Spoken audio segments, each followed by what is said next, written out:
One look at this supposed agreement, scope of work contract, you immediately go, this is the Titanic and it's going down in a hurry. Today, I've got a story that will make you scratch your head, and I think it's a great lesson for anyone who's a contractor and for any homeowner that's out there hiring a contractor. Let's get into this. Hey, the fastest way to make more money in your business is to raise your gross profit. That's why I want you to go grab our 50% profit tool for you. It's free. Just go to the link below and grab it. And on your very next project, you will make more money if you do what we tell you to do on there. You'll be just like the other tens of thousands of other contractors who are using this tool right now to change their financial future. Grab it now. Let's go. We got Kathy.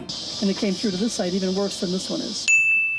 Kathy is a homeowner outside of Chicago, has a beef with her contractor who's a concrete guy. She hired him to come do some work, like a new driveway and sidewalks. Everything was supposed to go all hunky-dory and beautiful. She's allegedly paid over $20,000 for a project that she's not happy with. Kathy McGinnis of Elk Grove Village showed us this contract and her checks totaling about $21,000. She paid that amount for a new driveway, 2 sidewalks, and partial cement in her garage last year. She says that the sidewalk doesn't match the new driveway. There's a steep incline going like up to the front of her porch. That she says makes it hard for her to walk with a permanent ankle injury. The sidewalk from the driveway up to the stoop is on an incline, which I very specifically told them I did not want. She said that she wanted it a certain way and the contractor heard something else and whatever, okay? You can watch the video, I'll link to it, you guys can check out the story on your own. Here's the issue. This is, I guess this is,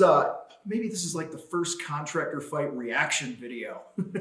I guess reaction videos are the sexy thing on YouTube, right? I had a few issues with this. You know, she's pointing the finger at contractor guy going, he ripped me off, didn't do what he said. He's looking at her going, you know, hey, we did a beautiful job, you know, some other stuff on his side, right? And here's the thing, guys, what I've learned over the years is there are actually 3 sides to every story. There's yours, there's mine, and then there's the truth. You can't handle the truth! Usually somewhere in the middle, in most cases, especially when it comes to homeowners and contractors. And so if you're a homeowner, I want you to pay attention to a couple things I'm going to share with you here today. If you're a contractor, for God's sake, I've been beating this drum, I don't know, over 900 videos or some shit at the time of this recording. I think you guys will pay attention to some things I tell you so that you don't get in trouble. Whether you're hiring a contractor or you're a contractor, you want it to go right. You both want to get what you want. And in this case, with the limited knowledge I have from a news story, I simply see that there was friendly fire on both sides. So hopefully this serves as a little education for both sides in the future. First issue I have is this, you guys. They show a picture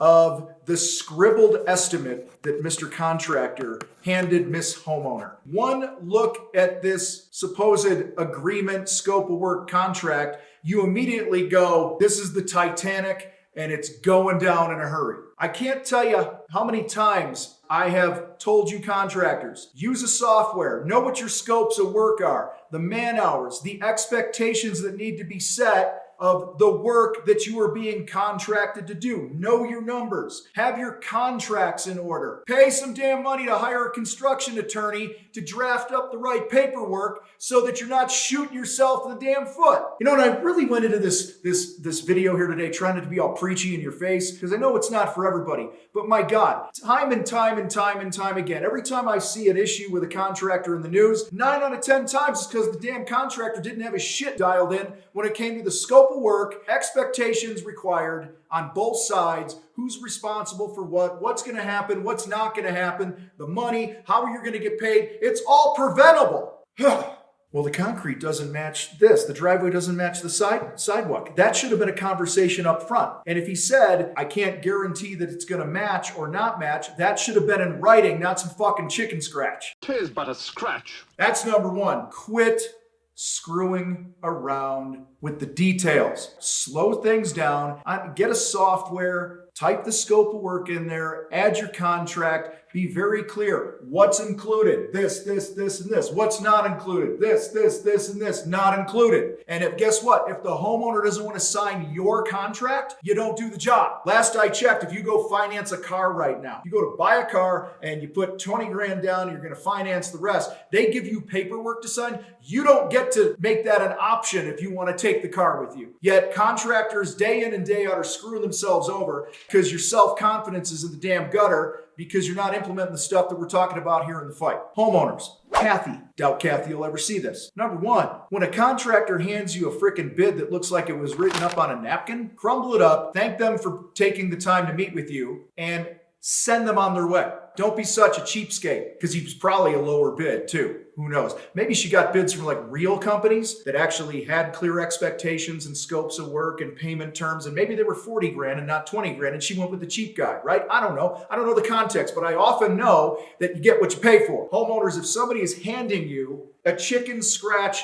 bid and they have you sign it, it's not a real proposal. It's full of holes. It's got no clear expectations of what's going to happen, when it's going to happen, how it's going to happen. This doesn't mean that you need to ask your contractor to itemize your bids, because y'all are a pain in the ass with that too. You're like, well, itemize the paint job. You know, last time I checked, you didn't go to a restaurant, order a cheeseburger and ask them to give you a price for the lettuce, the tomato, the ketchup, the burger, the pepper jack cheese, and all that other crap. A good contractor with a good reputation and a strong brand who does stuff is probably not going to itemize stuff because they're confident in their numbers. They have hundreds or thousands of projects behind them, and they can stand on their reputation. So that's a little side note for all you homeowners out there that are being a total pain in the ass with contractors asking them to itemize things. You know what our answer is in our world? It's no. Here's why. If you're asking me, I've done thousands of paint jobs as a painting contractor through my career. People would say, we want the whole house painted top to bottom. Ceilings, walls, trim, windows, closets,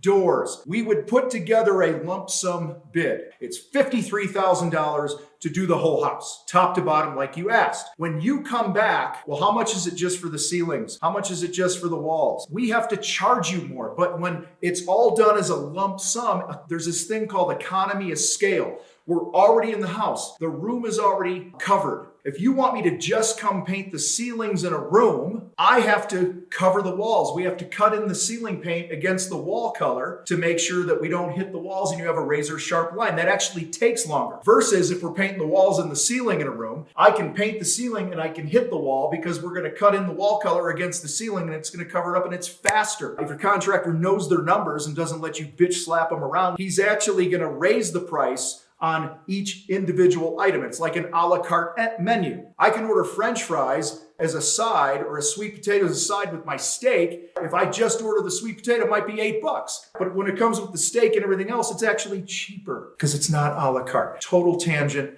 Shouldn't have gone on it, but I did, and hopefully you fucking learned something. And by the way, for all of you that don't like my language, just don't comment because I don't care what you think. All right, so there you go. Second, if your contractor does not have a clear scope of work with expectations, you need to run. Please run. If your contractor is unwilling to produce that for you and have you sign something, your potential to have legal issues and a fight with the contractor down the road are pretty high. I have talked to homeowners who've done $300,000 additions on handshakes and wonder why they have a problem down the road because nothing's in writing. So get it in writing. Protect yourself. So in this case here, from ABC News in Chicago, I believe that both parties are at fault. Both sides could have done better. Both sides contributed to the friendly fire. So y'all listen up. Protect yourselves, whether you're hiring a contractor or you are a contractor. Protect yourself and protect both parties. Have the respect for one another that, hey, we're engaging in an agreement here. We all want it to go well. We both want what we want on the other end of this. And one of the surefire ways that you can do that is have the scope of work, expectations, the numbers, the deposits, payment schedules, all those things nailed down in advance when you still like each other before you're arguing with each other later on and it turns into some big pain in the ass thing. Share this with another contractor. Share it with somebody who's hiring a contractor. Make sure you do your due diligence on both ends here so that you both get what you want. Appreciate y'all. Thanks for being part of the Contractor Fight. You guys rock. I gotta roll. I'm out.